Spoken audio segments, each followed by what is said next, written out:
We're here at Gleason's Gym in Brooklyn, New York, and this is day 2 of the media workouts. This is for the Deontay Wilder versus Dominic Breazeale card. In the house, we had Richardson Hitchens, Juan Heraldez, Gary Russell Jr., and heavyweight Dominic Breazeale. And now, let's go to the workouts. Got me chained up like a cage dog, man, and it's nice to finally get out and see people's reactions and faces. You know, the doubt that people had and the surprise that people had. Some people got Wilder winning the fight, some people got me winning the fight. I'm confident what I can do.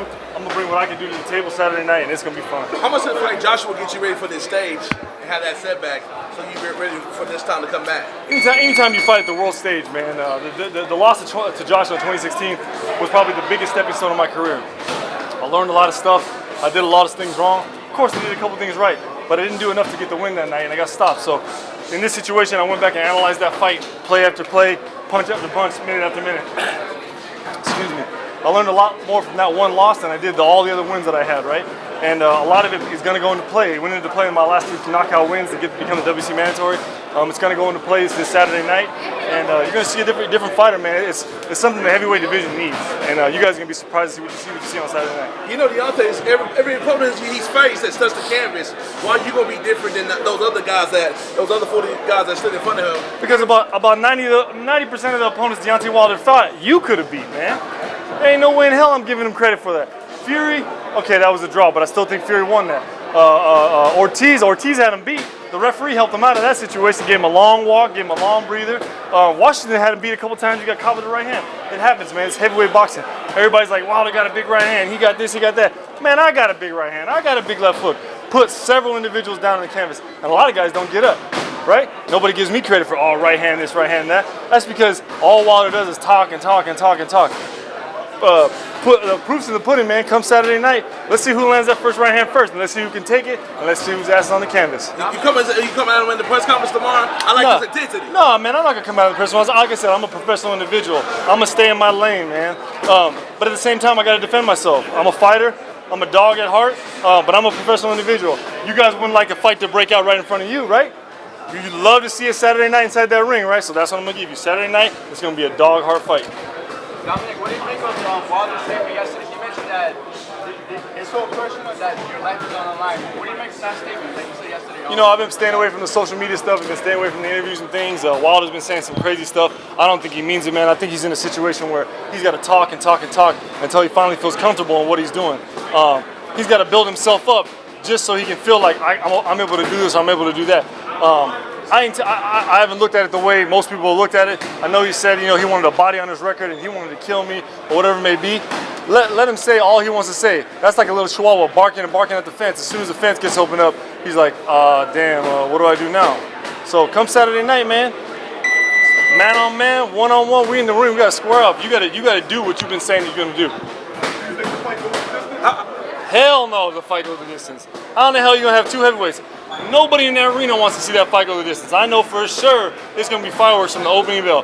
First, second, third, there might be a calm before the big storm in the 5th and the 6th, but I guarantee it's definitely not going the distance.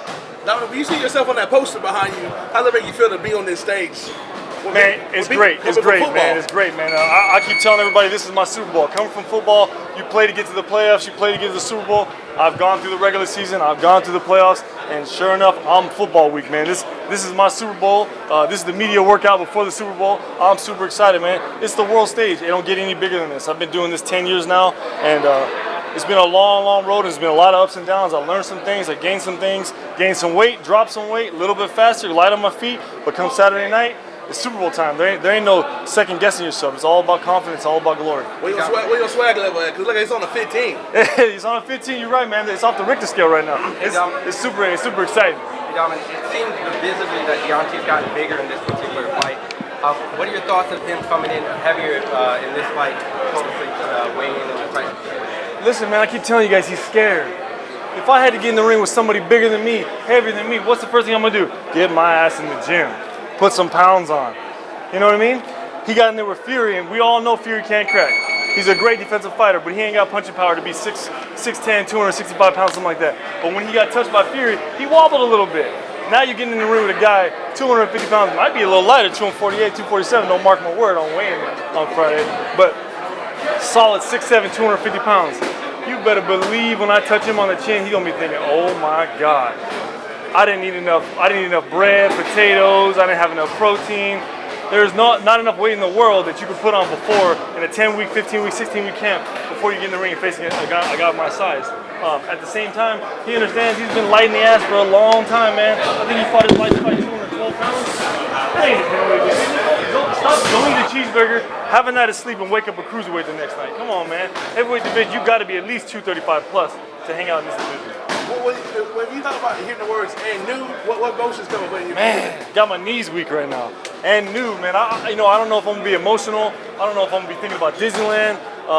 It's something that I've tried to rep time and time again. I'm a big guy on mental imagery, and I go through fights several times before I actually get in a fight. That's the one thing that I kept ending in every scenario of mine. I might be in a 10-minute mental imagery, and I'm going through sparring rounds or training rounds or exchanging jabs with Deontay Wilder, and I see him go down, and as soon as he hits the mat, the referee don't even count. I just hear, and the new crowd goes wild. It's a beautiful thing, man. It's a dream come true. I can't wait. Can we expect anything new since you were Virgil? Is there going to be new things that we never seen before in this fight? Yeah, man. Virgil did a great job of breaking me down and being the teacher that I needed. I'm a student athlete at first, also a professional athlete. But at the same time, anytime you can get a highly educated individual like Virgil Hunter with the accolades that he has to teach me and help me understand why I'm doing what I do, it's out of this world, man. I was throwing the jab just to throw the jab because I'm a big guy.